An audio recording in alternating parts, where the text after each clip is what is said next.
네, 시작합니다. 본인의 성경으로 마태복음 13장 44절부터 52절을 읽고 시작하겠습니다. 이 부분은 매우 중요한 내용들이 많아서 이것은 무리에게 비유로 말씀을 하셨던 내용을 집에서 제자들이 주님께 조용히 물어보니까 비유로 말씀하신 내용을 설명해 주시는 내용이에요. 그러니까 굉장히 중요한 마태복음 13장의 핵심 그 부분이라고 할 수가 있겠죠. 자, 같이 44절부터 읽습니다. 천국은 마치 밭에 감추인 보화와 같으니 사람이 이를 발견한 후 숨겨두고 기뻐하며 돌아가서 자기의 소유를 다 팔아 그 밭을 샀느니라. 지금 천국 비유의 설명에서 첫 번째는 밭을 사는 말씀을 하셨어요. 자, 이제 45절은 또 오니까 두 번째겠죠. 또 천국은 마치 좋은 진주를 구하는 장사와 같으니 극히 값진 진주 하나를 발견하며 가서 자기의 소유를 다 팔아 그 진주를 삽니다. 율법과 선지자의 때를 종결하고 이방인의 때, 이건 이제 구속의 3단계를 지금 말씀하시는 건데, 두 번째는 진주를 산다고 그랬어요. 첫 번째는 밭을 산다고 하셨고, 밭을 사는 것은 이방인의 때 이방인의 구원을 의미하는 거고, 진주를 사는 것은 이방인의 때도 종결되어지고 이방인의 때 전기한 동안 버림받았던 이스라엘 12지파를 다시 구속하시는 내용에, 산다는 건 구속한다 그 말이에요. 자, 이제 세 번째입니다. 47절 또 오니까 이방인의 때가 끝난 다음에 이스라엘 12지파의 때가 오고 그때도 또 끝나면 다음 시대가 또 온다 지금 그 말이에요. 이게 44절 이후에 또가 두 번 있다는 것은 율법과 선지자의 때에서 이방인의 때로 한 번 전환이 되고 이방인의 때 추수가 끝나고 나면 빚맞은 이스라엘 12지파의 때가 되고 그리고 또니까 이제 그러면 그 1000년이 찬 후에 회복된 이스라엘 12지파의 때 이후에 마지막으로 또 한 번 세상 끝이 또 온다 그 말이에요. 지금 이 얘기는 세상 끝이 세 번 있다라는 얘기를 하는 거예요. 지금 내가 하는 말을 잘 새겨서 들으셔야 돼. 야, 47절 또 천국은 마치 바다에 치고 각종 물고기를 모으는 그물과 같으니 그물에 가득함에 물가로 끌어내고 앉아서 좋은 것은 그릇에 담고 못된 것은 내버리느니라. 이건 밭을 산 다음에 진주를 한번 샀고 이번에는 각종 물고기를 몰아가지고 좋은 것은 담고 못된 것은 버리고 세 번 천국 추수가 있다 이 말이에요. 천국 농사로 비유를 하셨는데 농사를 했으면 추수 때가 세 번 온다 그 말이겠죠 당연히. 자, 49절 세상 끝에도 이러하리라. 세상 끝이라는 것은 39절에 추수 때는 세상 끝이요 이렇게 돼 있죠. 그러니까 추수 때가 몇 번 온다? 세 번 오는 거예요. 예수님이 육신으로 세상에 오셨을 때가 추수 때죠. 예수님이 추수하러 오신 거예요. 이방인의 때 끝에 추수 때가 또 한 번 있죠. 그 1000년이 차면 추수 때가 또 한 번 있다 지금 이 말이에요. 자, 천사들이 와서 의인 중에서 악인을 갈라내요. 그러니까 우리가 생각하면 악인들 중에서 의인을 이렇게 갈라내가지고 천국에 데리고 간다 이렇게 하면 쉽죠.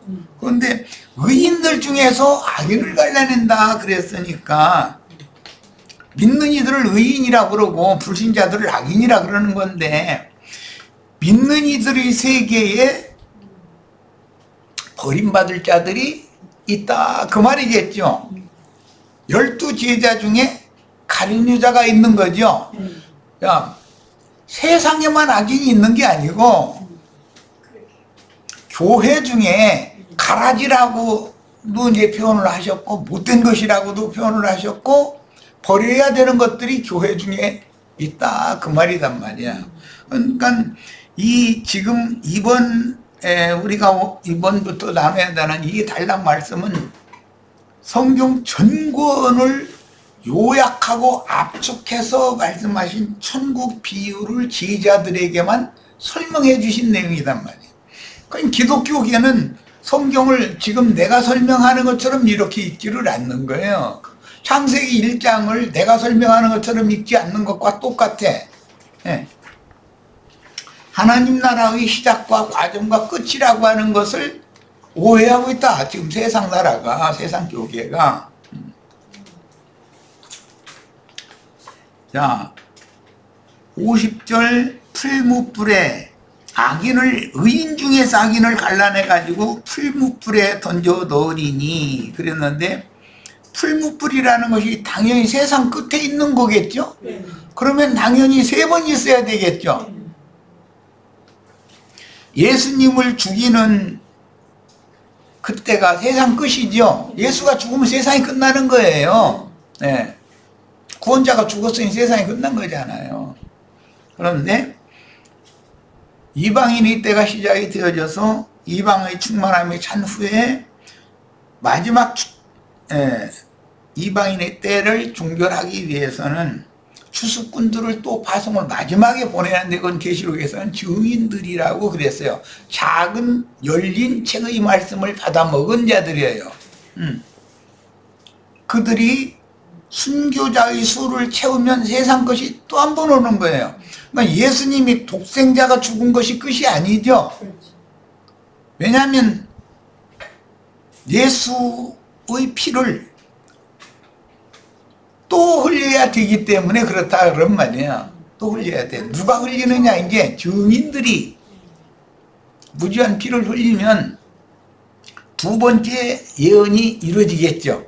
당연히 예수님이 구약성경 전권의 예언을 예수님이 단번에 다 이뤘는데, 그 주님께서 이루신 구속을 실제화시키는 사명을 맡은 자들이 뭐 직설적으로 얘기하고 오늘 우리 형제 자매님들이 되어줘야 되는 거예요. 그러면 순교자의 수가 채워지면 세상 끝이 온다고 그렇게 돼 있죠. 계시록 6장 9절로 11절이 이루어지는 거예요.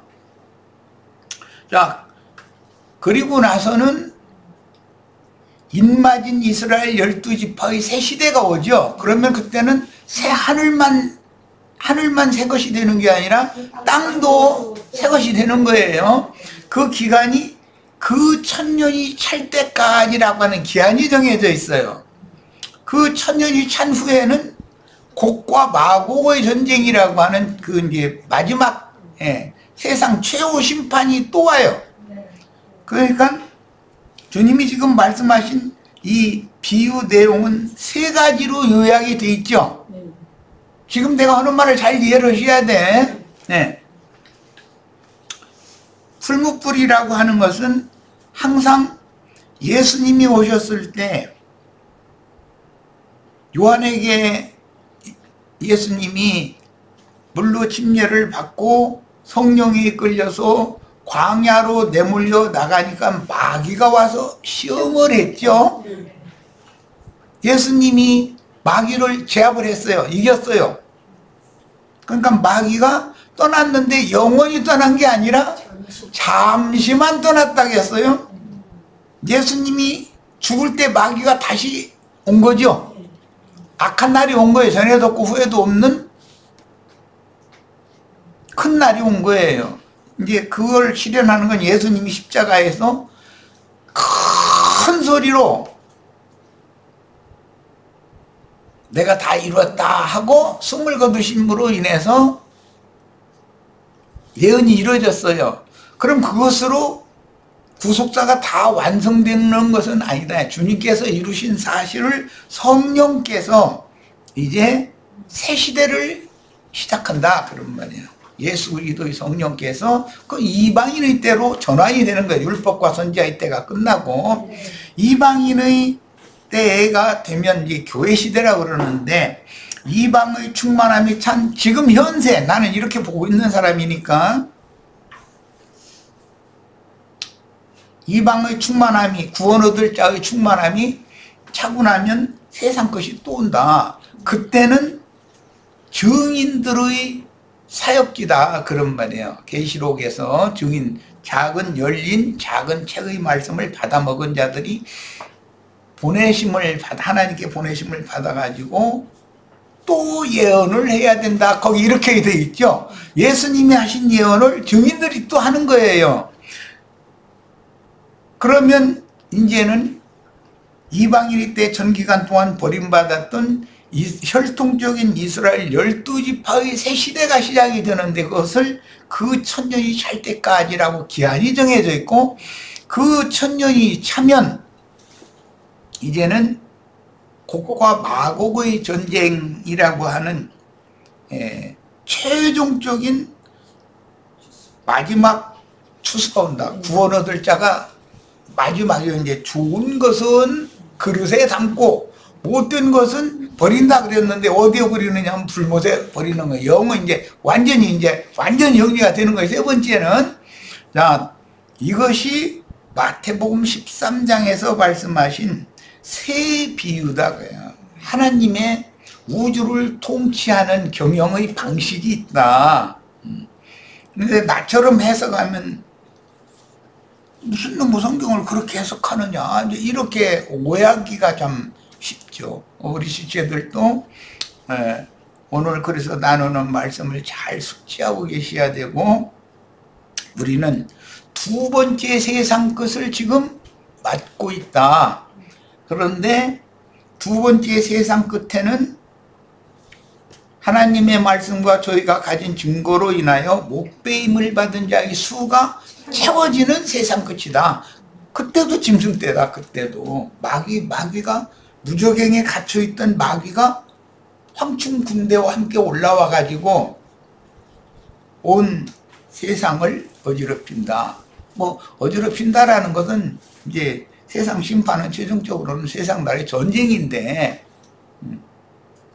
그때는 기근과 역병과 전쟁이라는 것은 항상 어느 한 시대를 종결할 때 세상에 집행하는 하나님의 심판 방법이다 그런 거예요. 이것을 잘 염두에 두시기를 바라요. 자, 이제 51절 52절, 이 모든 것을 깨달았느냐, 그냥 예수님이 단순한 얘기를 한 게 아니죠. 모든 것이라고 하면은 주님이 천국 비유를 말씀하시는 여러 가지가 있는데 뼈대는 세 가지다 이 말이에요. 세 가지. 네. 추수는 몇 번 온다고요? 세 번. 네. 세상 것이 몇 번 온다고요? 세 번 오는 거예요. 네. 자, 이제 내가 이런 걸 가르치기 때문에 세상 교계 사람들한테는 배척받는 거죠. 무슨 해석을 그렇게 하느냐 이렇게 생각하고. 그런데 예수님은 분명히 어떤 말씀을 하시고 나서 또 라고 했으면 다음 단계가 또 있다. 그 다음에 또 어떤 말씀 하신 다음에 또가 또 있으니 또가 두 번 있다는 것. 처음에 어떤 말씀 하시고 그러면 세 번 있다 이런 말이잖아요. 천국의 추수라는 것, 세상 것이라는 건, 추수 때라는 건 세 번 온다. 그 얘기를 하신 거예요. 이 모든 것을 깨달았느냐 하시니 대답하되 그러하오이다. 예수께서 이르시되 그러므로 천국의 지자된 서기관마다 마치 새 것과 옛 것을 그 곳간에서 내오는 집 주인과 같으니라.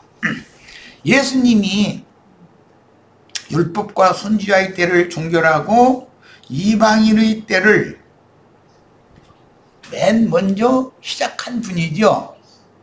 그렇잖아요. 그 천국의 주인이 그렇게 하신 거잖아요. 그런데 옛것과 새것을 곳간에서 내오는 천국의 제자된 서기관들이 주인과 똑같다 그랬어요.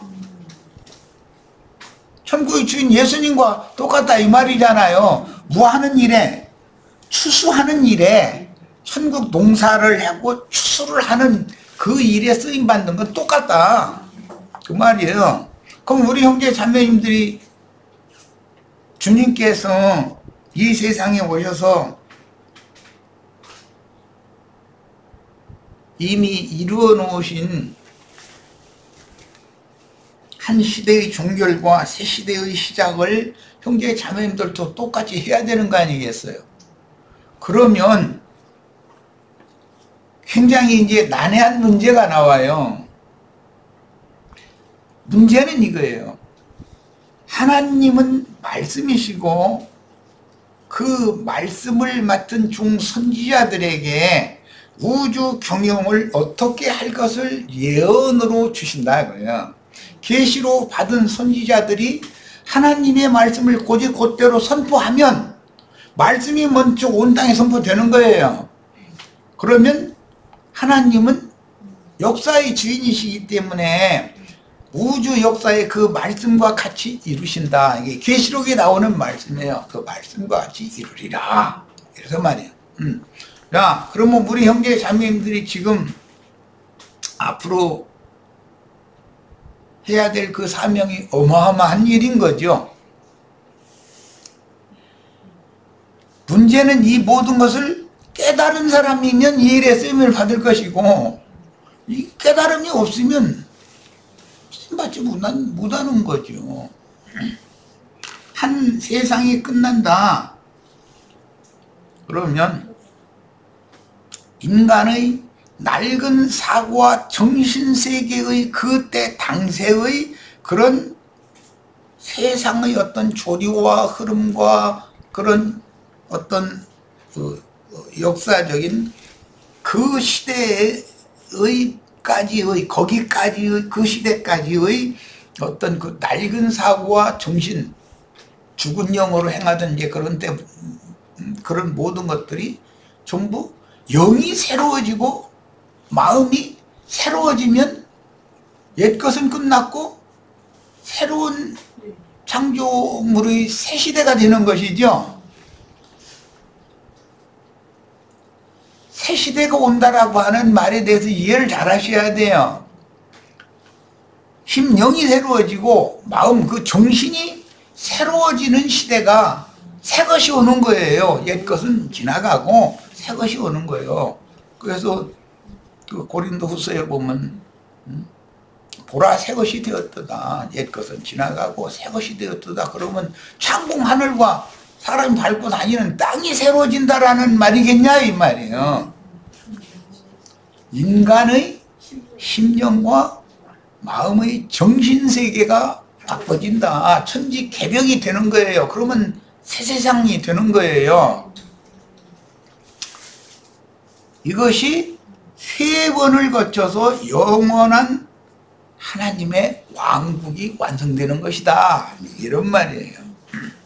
예수님은 시작을 하라고 오셨고 우리는 현 세대의 옛것을 제거하고 새 것을 온 땅에 새 영과 새 마음을 받게 하는 사명을 맡았어요. 그러면 그 큰 나팔을 동시에 한꺼번에 불면 큰성 바벨론은 무너지고 새 것이 오는 거예요. 새하늘과 새 땅이 오게 돼 있어요.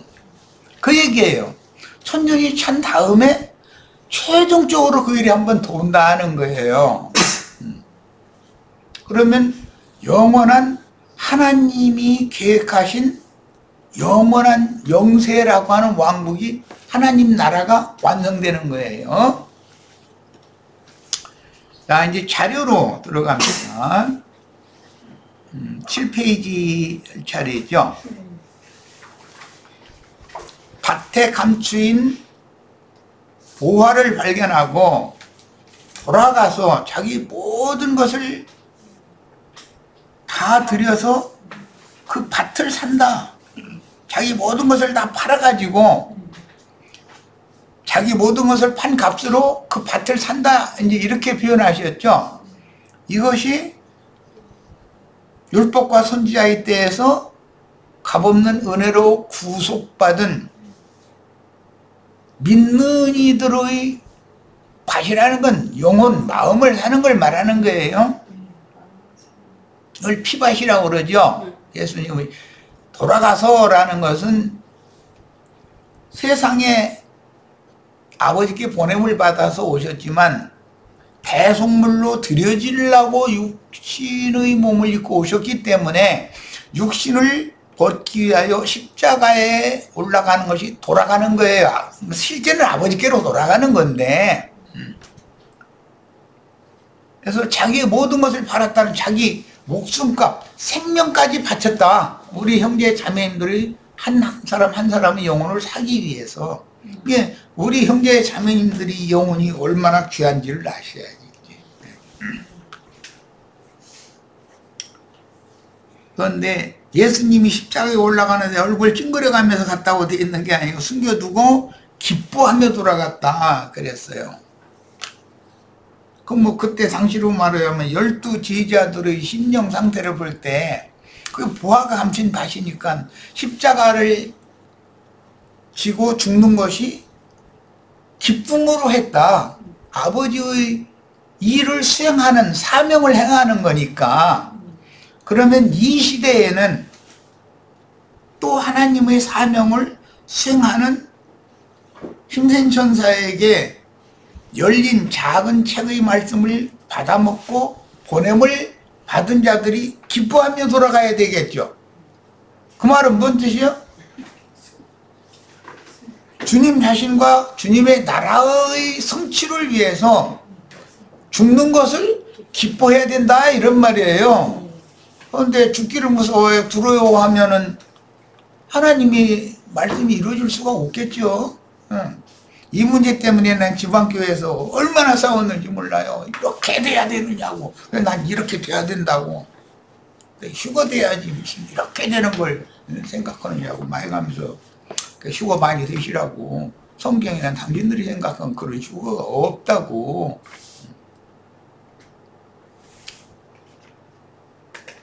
이 예언의 세상 끝날 추수 때, 마지막 추수 때, 그때가 오기 전에 위로부터 오는 생명으로